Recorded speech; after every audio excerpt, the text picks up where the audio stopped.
ఇవ్వాలి. దానికి సంఘానిక లేక మనం వెళ్లే చర్చికా కానుకగా ఇవ్వాలి. సంఘానిక మనకు వెళ్లే చర్చికా అంటే రోడ్డుకా లేకపోతే దాని పక్కన రహదారికా అన్నట్లు ఉంటుంది. కాగితమా లేకపోతే పేపరా అన్నట్లు ఉంటుంది. సంఘం అన్నా మనం వెళ్లే చర్చ్ అన్నా ఒకటేగా. నా క్లారిటీ తెలియక అడుగుతున్నాను. ఇక్కడ రాజమండ్రిలో వేరే భావం ఉందేమో నాకు తెలియదు. రెండోది, కానుకగా ఎవరికి ఇవ్వాలి? పాస్టర్కి కానుకగా ఇవ్వాలా? ఎలా ఇవ్వాలి? ఎక్కడ ఇవ్వాలి? దశమ భాగంలో ఏమైనా కొన్ని చర్చెస్ కి ఇవ్వవచ్చా? రైట్. దశమ భాగం గురించి ముందు క్లారిటీ ఇవ్వనివ్వండి. దశమ భాగం అనే పదం వినంగానే మనలో చాలా మంది ఏమనుకుంటారంటే 1/10 అని అనుకుంటారు. దశమ భాగం అంటే 1/10, 10వ భాగం కానే కాదు, అస్సలు కాదు. దశమ అనే తెలుగు పదం ఉపయోగించారు కాబట్టి 10వ భాగం, 10వ వంతు అని అనుకుంటారు. ఇంగ్లీష్ పదం అయితే దాన్ని టైత్ అని అంటారు. టైత్ అని అంటారు. ఓకే, దీనికి అర్థం ఏంటి? పాత నిబంధనలో ఉన్నటువంటి భావం ఏంటంటే, ఇశ్రాయేలు దశమ భాగం అంటే వాళ్ళ సంపాదనలో 10వ వంతు. అంటే నేను 100 రూపాయలు సంపాదిస్తే 10 రూపాయలు తీసుకెళ్లి యాజకుడికి ఇవ్వాలి. యాజకుడు అంటే మన భాషలో ఎవరు? పాస్టర్ గారు. ఇంకొక 10 రూపాయలు తీసుకెళ్లి మనము దేవాలయంలో కట్టాలి. అంటే ఏంటి? మనం వెళ్లే చర్చికి ఇవ్వాలి. దాంతో 20 రూపాయలు అయిపోయినాయి. 3 సంవత్సరాలకు ఒకసారి 10 రూపాయలు విధవరాలకి, పేదలకి పరిచర్కి ఇవ్వాలి. దాన్ని సంవత్సరాల కొద్దీ విభజిస్తే 3.3 అవుద్ది. ఒకవేళ ఖచ్చితంగా నువ్వు దశమ భాగం ఇవ్వాలంటే 100 రూపాయలు సంపాదించేవాడు 23 రూపాయల 33 పైసలు ఇవ్వాలి. అది దశమ భాగం, ఒకవేళ బైబిల్ ప్రకారం కనుక ఆలోచించినట్లయితే. కానీ దేవుడు అంత భారాన్ని మన నెత్తి మీద పెట్టలేదు ప్రస్తుత సమాజానికి. కొత్త నిబంధనలో ఎక్కడా కూడా దశమ భాగం అనే మాట లేదు. కొత్త నిబంధనలో ఫ్రీ విల్ ఆఫరింగ్ అని అంటారు.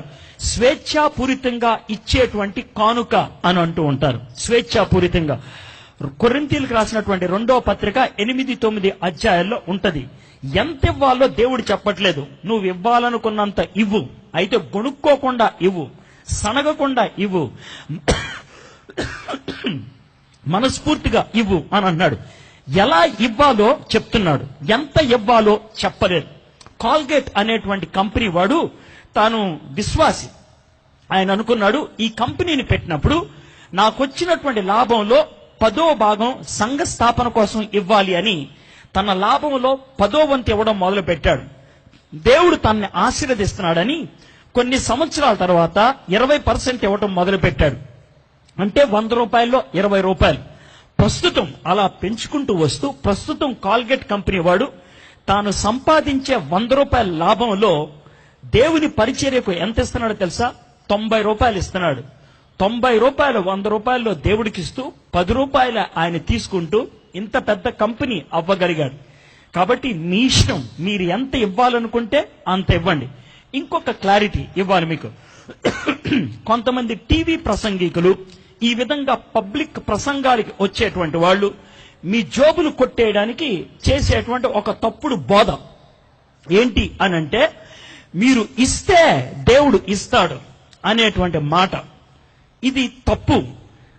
మనము ఇచ్చేటువంటిది కృతజ్ఞత అర్పణ.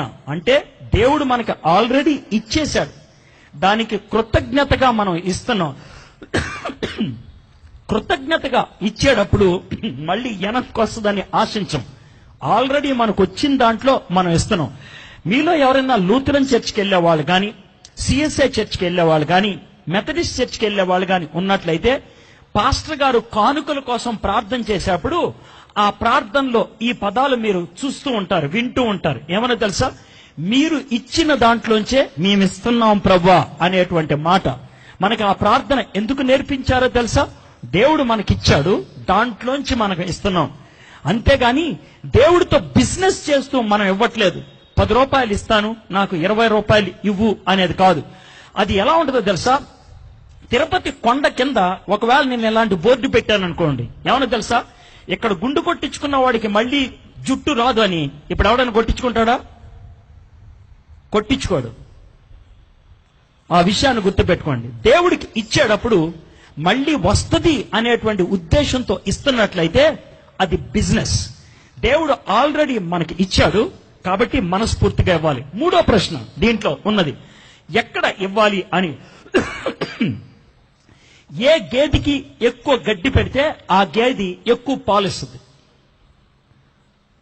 పచ్చి భాషలో చెప్పాలంటే. కాబట్టి నువ్వు పాలు ఈ గేదె దగ్గర తాగుతూ ఇంకో గేదెకి గడ్డి పెడితే నిన్నేమనాలి? బుద్ధి లేదా అనాలి నేను. దాంతో నీకు జవాబు వచ్చిండాలి. ఏ గేదెకి గడ్డి ఎక్కువ పెడితే ఆ గేదె పాలిస్తుంది. కాబట్టి ప్రాథమికంగా నువ్వు ఏ సంఘములో సభ్యుడో, ఏ సంఘానికైతే నువ్వు వెళ్తున్నావో వారం వారం, ఆ సంఘానికి నువ్వు కానుక ఇవ్వాలి. ఎందుకంటే ఆ పాస్టర్ గారు బతికేది దాని మీద, ఆ సంఘం నడిచేది దాని మీద, ఆ పరిచర్య కొనసాగేది దాని మీద. ఈ సంఘంలో పాలు తాగుతాను, ఆ సంఘానికి డబ్బులు ఇస్తానంటే మధ్యలో పాతెట్టాలి నిన్ను, అటు ఇటు కాకుండా. అర్థమైందా? అయితే ఇది రూడ్ ఆన్సర్ అయితే దానికి మధ్యవర్తిత్వపు ఆన్సర్ ఉంది. ఏంటి తెలుసా? ఒకవేళ నువ్వు 100 రూపాయలు దేవునికి అంటే పరిచర్యకి ఇద్దాము అని అనుకున్నట్లయితే నేను చెప్పేటువంటి మాట ఇది నా స్వంత జవాబు. దీన్ని అంగీకరించవచ్చు, అంగీకరించకపోవచ్చు. నేనేమని చెప్తాను తెలుసా? నువ్వు ఇవ్వాలనుకునేటువంటి 100 రూపాయల్లో కనీసం 50 రూపాయలు, 100లో కనీసం 50 రూపాయలు నువ్వు ఏ సంఘానికి వెళ్తున్నావో ఆ సంఘానికి ఇచ్చి, మిగిలిన 50 రూపాయలు ఎవరికైనా ఇవ్వదలుచుకుంటే పేదలకు గాని, లేకపోతే ఇంకొక సేవా సంస్థకు గాని, ఇంకొక సమాజానికి గాని ఇవ్వాలనుకుంటే మిగిలిన దాంట్లోంచి భాగాలు చేసి ఇవ్వండి. కానీ మినిమం 50% నువ్వు ఎక్కడైతే ప్రతి వారం లాభం పొందుతున్నావో, సేవను పొందుతున్నావో వాళ్ళకి ఇవ్వాలి. ఎందుకంటే నువ్వు ఏ సంఘానికి వెళ్తున్నావో ఆ సంఘం 3 పనులు చేస్తుంది. ఈ 3 పనులు ఆ సంఘమే చేస్తుంది, ఇంకెవరు చేయరు. ఆ 3 పనుల్ని ఇంగ్లీష్ లో నవ్వుతూ ఈ మాట అంటారు, హ్యాచ్, ప్యాచ్, డిస్పాచ్ అంటారు. హ్యాచ్ అంటే పొదగడం, నువ్వు పుట్టంగానే బాప్తీసం ఇచ్చేది ఆళ్లే. ప్యాచ్, నువ్వు ఎవరినైనా పెళ్లి చేసుకుని రాల్చుకుంటే కలిపేది ఆళ్లే. డిస్పాచ్, నువ్వు చచ్చిపోయిన తర్వాత పాతెట్టేది కూడా ఆళ్లే. హ్యాచ్, ప్యాచ్, డిస్పాచ్, ఈ 3 చేసేది మీ సంఘమే. ఆ సంఘానికి డబ్బులు ఇవ్వకపోతే ఇంకెవడు చేస్తాడు? ఆ విషయం గుర్తుపెట్టుకోండి. మొన్న ఈ మధ్యన హైదరాబాద్ లో ఒక కుర్రోడు నాకు ఫోన్ చేశాడు, ఏడుస్తూ ఫోన్ చేశాడు. బాగా ఏడుస్తుంటే, ఏంటి తమ్ముడు అన్న, మా నాన్నగారు చచ్చిపోయారు అన్న అన్నాడు. నేను, అందరూ చచ్చిపోతారు తమ్ముడు, మా నాన్నగారు కూడా చనిపోయారు, ఆ బాధ ఎలా ఉంటుందని నాకు తెలిసిందే. నాన్నగారు మారు మనసు పొందారన్నాడు. మరి ఇంకెందుకమ్మా బాధపడతావు? సర్లే, చనిపోయారు, బాధ ఉంటది. నాన్నగారు పరలోకంలోకి వెళ్ళారు, ఇక రారు ఆయన మన దగ్గరికి, మనమే ఆయన దగ్గరికి వెళ్తాం. ఇలాంటి మాటలు చెప్తా ఉంటే, అన్నా మా నాన్నగారు పరలోకంలోకి వెళ్తారా నరకంలోకి వెళ్తారనే విషయం బాధ లేదన్నా అన్నాడు. మరే అని అంటే, సంఘం పేరు చెప్పను, చెప్తే మీలో కొంతమంది బాధపడొచ్చు. హైదరాబాద్ లో ఓ పెద్ద సంఘానికి వెళ్తా ఉంటాడంట ఈయన. అర్థమైందా?